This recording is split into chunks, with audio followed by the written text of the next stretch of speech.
नमस्कार, शाम के 4 बजने वाले हैं। वक्त हो गया है फास्ट एंड फैक्ट्स का। फास्ट एंड फैक्ट्स में आपको दिखाएंगे दिन की हर बड़ी खबर पूरी रिसर्च के साथ। मैं हूं आदित्य अवस्थी और मेरे साथ है सचिन अरोड़ा। आगे बढ़ते हैं। यूपी में 5वें दौर के लिए वोटिंग जारी है। 3 बजे तक करीब 50% वोटिंग हुई। यूपी चुनाव के 5वें राउंड में भी वोटरों में शुरुआती 4 राउंड जैसा जोश दिखा। 11 जिलों की 51 सीटों पर सुबह से पोलिंग बूथ पर लंबी कतारें लग गई थी। अमेठी से समाजवादी पार्टी उम्मीदवार और अखिलेश सरकार के दागी मंत्री गायत्री प्रजापति ने भी वोट डाला। कांग्रेस नेता संजय सिंह ने भी अमेठी में वोट दिया। अमेठी सीट पर कांग्रेस ने अमिता सिंह को मैदान में उतारा है। वहीं अमेठी से बीजेपी उम्मीदवार गरिमा सिंह ने भी वोट डालने के बाद जीत का दावा किया। अयोध्या में वोटिंग के बाद बीजेपी नेता विनय कटियार ने बड़ा बयान देते हुए कहा कि विकास के साथ राम मंदिर भी मुद्दा है। एक समय ऐसा था, प्रदेश में भी सरकार थी और दिल्ली में भी सरकार थी, इन्होंने कुछ नहीं किया। पूरे उत्तर प्रदेश की और देश की जनता को भारतीय जनता पार्टी ने निराश किया है। विनय कटियार हो या मोदी जी हो, इनको उत्तर प्रदेश की जनता बाहर का रास्ता दिखाएगी। लोकतंत्र के जश्न में अयोध्या के साधु संत भी पीछे नहीं रहे। अयोध्या में दिव्यांगों में भी वोटिंग को लेकर जबरदस्त उत्साह दिखा। मुस्लिम महिलाओं ने भी लंबी लंबी कतारों में लगकर अपने मताधिकार का इस्तेमाल किया। गोंडा में वोटर्स में खासा उत्साह दिखा। लोगों ने पूरे परिवार के साथ मतदान केंद्रों पर जाकर वोट डाला। गोंडा में सदर विधानसभा से निर्दलीय प्रत्याशी निर्मल श्रीवास्तव गनर के साथ बूथ में घुस गए, जिन्हें सुरक्षा कर्मियों ने बाहर निकाल दिया। 5वें चरण में अलापुर सीट का चुनाव समाजवादी उम्मीदवार के निधन से टल गया। अब यहां 9 मार्च को मतदान होगा। यूपी चुनाव के 5वें चरण में सबसे ज्यादा 840 उम्मीदवार मैदान में हैं। 2012 में 5वें चरण की 52 सीटों में से बीजेपी कांग्रेस को सिर्फ 5 और बीएसपी को 3 सीटें मिली थी। यूपी चुनाव के पहले चरण में 64.22%, दूसरे चरण में 65.5%, तीसरे चरण में 61.16% और चौथे चरण में 61% से ज्यादा वोट डाले गए थे। आज की वोटिंग के साथ यूपी की 403 सीटों में से 313 सीट लॉक हो जाएंगी। बीजेपी दावा कर रही है कि इसमें से 200 से ज्यादा सीटें तो वही जीत रही। यूपी में छठे दौर के चुनाव प्रचार के लिए आज पीएम मोदी, अखिलेश यादव और राहुल गांधी ने रैलियां की। यूपी के मऊ में चुनावी रैली में पीएम मोदी ने कांग्रेस और समाजवादी पार्टी पर जमकर निशाना साधा। पीएम मोदी ने कहा कि समाजवादी पार्टी हार के डर से कांग्रेस की गोद में बैठ गई है। देवरिया में अखिलेश यादव ने फिर कहा कि मायावती चुनाव के बाद फिर बीजेपी के साथ रक्षाबंधन मना सकती हैं। वहीं बलिया में मायावती के निशाने पर पीएम मोदी रहे। जो 2/3 बहुमत की बातें करते थे, दोबारा जीत के आएंगे उसकी बातें करते थे, वो हाथ जोड़ करके कहने लगे कि एक बार फिर से हमें अवसर दीजिए, हम हमारी गलतियां ठीक कर देंगे। लेकिन हम बुआ से सावधान करने आए हैं आपको। ये हमारी बुआ कभी भी रक्षाबंधन बना सकती है बीजेपी के साथ। जो आए दिन सोतेला बर्ताव किया जाता रहता है, तो इसका भी बदला अब आप लोगों को इस चुनाव में यहाँ बीजेपी से ब्याज सहित जरूर लेना है। मऊ में पीएम मोदी ने ये भी कहा कि 11 मार्च के बाद यूपी की जेलों को जेल जैसा बना देंगे और कोई बाहुबली मुस्कुराता हुआ जेल नहीं जाएगा। राहुल गांधी ने भी बलिया में नोटबंदी को लेकर पीएम को फिर से निशाने पर लिया। यूपी चुनाव के छठे चरण में 4 मार्च को 7 जिलों की 49 सीटों पर मतदान होगा। 2012 के चुनाव में समाजवादी पार्टी ने 49 में से 28 सीटें जीती थी। बीजेपी ने 1000 करोड़ के बजट की पूर्वांचल अथॉरिटी बनाने का चुनावी वादा किया है। छठे चरण में महाराजगंज, कुशीनगर, गोरखपुर, देवरिया, आजमगढ़, मऊ और बलिया में मतदान होगा। 8 मार्च को 7वें चरण की वोटिंग के बाद 11 मार्च को नतीजे आएंगे। मऊ में पीएम मोदी की रैली पर रॉकेट लॉन्चर से आतंकी हमले के अंदेशे के बाद 2500 सुरक्षा कर्मियों को तैनात किया गया था।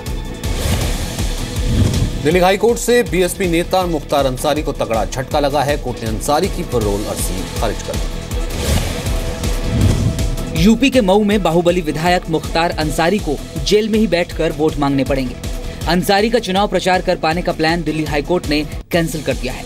मुख्तार अंसारी यूपी की मऊ सीट से बीएसपी के टिकट पर चुनाव लड़ रहे हैं। उनकी पैरोल की अर्जी निचली अदालत ने मंजूर कर दी थी, लेकिन चुनाव आयोग के एतराज पर दिल्ली हाईकोर्ट ने आदेश पर रोक लगा दी थी। चुनाव आयोग ने दलील दी थी कि मुख्तार अंसारी के बाहर आने से कानून व्यवस्था खराब हो सकती है।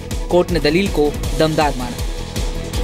मुख्तार अंसारी ने हाल ही में अपनी पार्टी कौमी एकता दल का मायावती की बीएसपी में विलय किया था। मुख्तार अंसारी की मऊ विधानसभा सीट पर छठे चरण में 4 मार्च को मतदान होना है। बाहुबली मुख्तार अंसारी ने पहली बार 1996 में बीएसपी के टिकट पर विधानसभा चुनाव जीता था।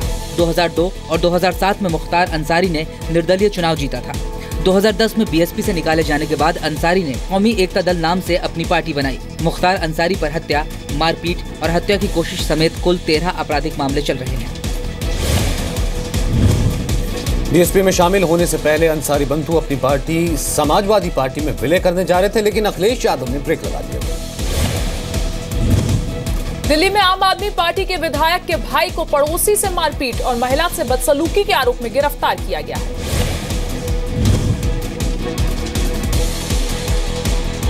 हंगामे और मारपीट की ये तस्वीरें दिल्ली के दाबड़ी की हैं। मारपीट का आरोप लगा है दाबड़ी से आम आदमी पार्टी के विधायक राजेश ऋषि के सगे भाई राजीव ऋषि पर।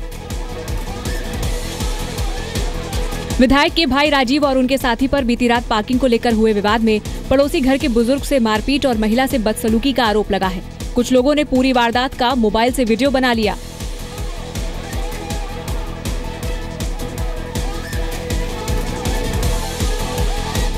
इस मारपीट के बाद स्थानीय लोगों ने पुलिस स्टेशन पर विरोध प्रदर्शन किया और आप विधायक के भाई पर कड़ी कार्रवाई की मांग की। खबर लगते ही दिल्ली महिला आयोग की काउंसलर भी थाने पहुंच गई। सीधे मेरे बाल पकड़ लिए, उसके बाद उसका छोटा भाई, उनके 2 भतीजे और सतीश यादव जो सब्जी मंडी में प्रधान है, इन 5 ने मिलकर मुझे मारना पीटना शुरू कर दिया। अगर किसी के साथ गलत हुआ है, चाहे वो उसमें विधायक है या कोई और भी मंत्री लोग हैं, गलत है तो गलत है और उस पर कार्रवाई की जाएगी। आरोपी राजीव ऋषि और आप कार्यकर्ता सतीश यादव को गिरफ्तार कर लिया गया है। दोनों को आईपीसी की धारा 323 और 254 के तहत गिरफ्तार किया गया। लोगों का आरोप है कि घटना के वक्त आप विधायक राजेश ऋषि भी घर पर मौजूद थे। आम आदमी पार्टी के दर्जन भर विधायकों में से और कई के रिश्तेदारों के खिलाफ भी दिल्ली पुलिस में पहले से ही कई मामले चल रहे हैं। दिल्ली विश्वविद्यालय के रामजस कॉलेज में हुई हिंसक झड़प का विवाद बढ़ता जा रहा है। आज एबीवीपी ने डीयू में तिरंगा मार्च किया। हाथों में लंबा तिरंगा झंडा लेकर अखिल भारतीय विद्यार्थी परिषद के छात्रों ने दिल्ली विश्वविद्यालय के रामजस कॉलेज से लेकर आर्ट्स फैकल्टी तक मार्च निकाला। एबीवीपी के कार्यकर्ता देशभक्ति के नारे लगाते हुए चल रहे थे। एबीवीपी के मार्च को देखते हुए रामजस कॉलेज के बाहर पुलिस ने कड़े सुरक्षा इंतजाम किए थे। रामजस कॉलेज के प्रिंसिपल ने छात्रों से शांति बनाए रखने की अपील की, तो वहीं दिल्ली यूनिवर्सिटी के छात्र संगठन के महासचिव ने एबीवीपी पर माहौल खराब करने का आरोप लगाया। आर्ग्यू करिए, अपना पॉइंट ऑफ व्यू रखिए, लेकिन कन्फ्रंटेशन एक दूसरे से कर रहे हैं आप, ये ठीक नहीं है। दिल्ली विश्वविद्यालय का जो आम छात्र है वो बिल्कुल भी नहीं चाहता है कि इस तरह की विचारधारा के लोग यहाँ पर आके और पूरा माहौल खराब करें। केंद्रीय गृह राज्य मंत्री किरण रिजिजू ने देश का नमक खाकर आजादी के नारे लगाने को गलत बताया। वहीं कांग्रेस ने कहा कि नौजवानों को सोचने की आजादी है। अभिव्यक्ति का आजादी होता है, लेकिन इसका मतलब ये नहीं कि आप देश को टुकड़ा करने का नारेबाजी लगाएंगे। देश का नमक खा करके इस देश को गाली देने का काम कोई भी ना करे। Fact is that student organizations should be allowed free hand in the colleges and they should have the freedom to speak, work according to their conscience. इस बीच एबीवीपी की एक छात्रा ने 22 फरवरी को हुई हिंसक झड़प में लेफ्ट के छात्रों पर बदसलूकी का आरोप लगाया है। उस दिन जब एबीवीपी और आयशा की झड़प हुई, उसमें जो लेफ्ट के जो स्टूडेंट्स थे, दे स्टार्टेड पुलिंग अस। ऐसे उन्होंने बहुत बुरी तरह लोगों के, हमारी जो छात्राओं से उनसे बदसलूकी की। पहले उन्होंने गालें दी, जब हमने बोला चुप हो जाओ, उन्होंने हमारे हाथ पकड़े। उसके बाद मेरा कुर्ता भी फटा। रामजस कॉलेज में 21 और 22 फरवरी को 2 दिन का सेमिनार रखा गया था। सेमिनार में जेएनयू के विवादित छात्र उमर खालिद को भी बुलाया गया था। उमर खालिद को बुलाने से नाराज एबीवीपी और आयशा में हिंसक झड़प हुई थी। झड़प के दौरान कई छात्रों, शिक्षकों और पत्रकारों के साथ मारपीट हुई थी। कल आयशा और एसएफआई समेत बाकी लेफ्ट स्टूडेंट्स विंग ने भी दिल्ली यूनिवर्सिटी में मार्च निकालने का ऐलान किया है। गुरुग्राम में बीच सड़क पर तमाशा खड़ा हो गया जब ट्रैफिक पुलिस के चालान काटने पर एक महिला पुलिस वालों से भिड़ गई। सड़क पर यह मजमा लगा गुड़गांव के सिकंदरपुर मेट्रो स्टेशन के पास। ब्लैक टी शर्ट पहनी महिला ने 4 से 5 बार ट्रैफिक पुलिस वाले को झापड़ मारा और उसकी वर्दी पकड़कर खींची। लेकिन महिला का कहना है कि ट्रैफिक पुलिस वाले चालान काटने के नाम पर बदतमीजी पर उतर आए थे। उन्होंने उसकी कार का शीशा तोड़ दिया। जब उसके बच्चे के हाथ में चोट आई तो उसे गुस्सा आ गया। जबकि पुलिस वाले का कहना है कि वो तो गाड़ी चलाते वक्त फोन पर बात करने की वजह से चालान काटने जा रहे थे, लेकिन महिला ने खुद ही उनसे मारपीट शुरू कर दी। लेडी का कहना है कि उन्होंने ट्रैफिक पुलिस ने इनके साथ बदतमीजी की है, तो जो ये कंप्लेंट दे रही है उसके आधार पर हम उनके खिलाफ जो भी कार्रवाई बनती होगी उसकी एक्शन लिया जाएगा। सच क्या है जानने के लिए पुलिस आसपास से सीसीटीवी की भी जांच कर रही है। महिला ने माना कि ट्रैफिक पुलिस वाले ने उसे मोबाइल पर बात करते हुए रोका था।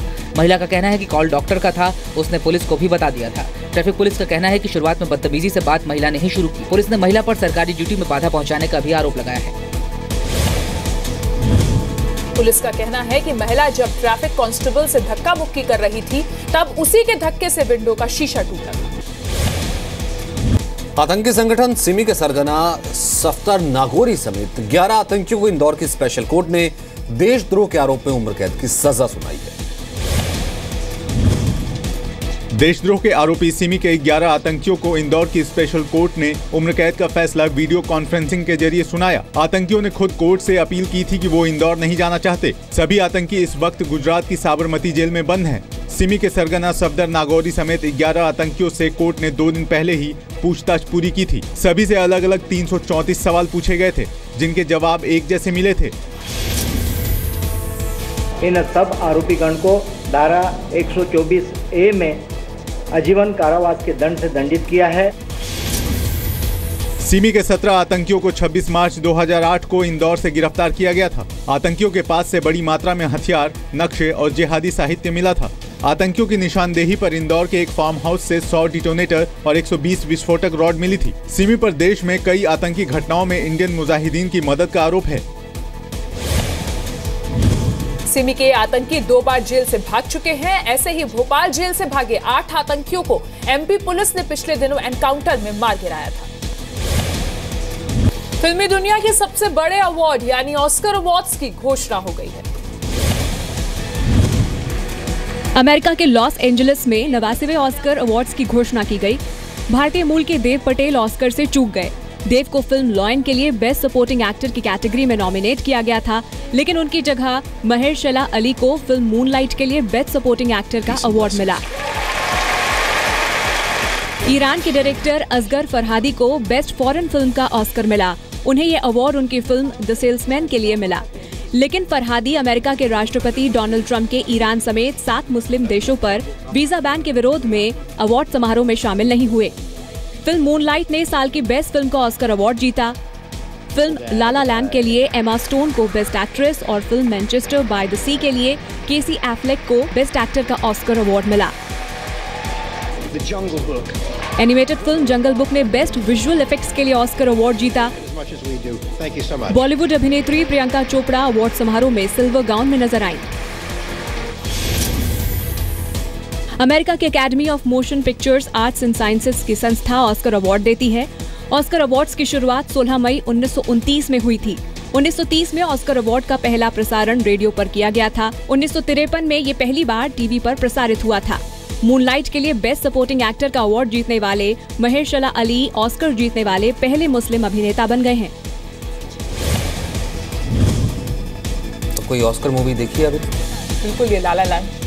ला ला लैंड देखी है अदिति ने और मैंने देखी है लॉयन, और अब मूनलाइट देखने की तमन्ना है। लेकिन आज एक गलती भी हुई। ला ला लैंड को बेस्ट फिल्म चुने जाने की घोषणा कर दी गई थी। गलती फिर उसी वक्त सुधारी गई और कहा कि नहीं, ये मूनलाइट को दिया जा रहा है। फास्ट एंड फैक्ट्स में फिलहाल इतना ही।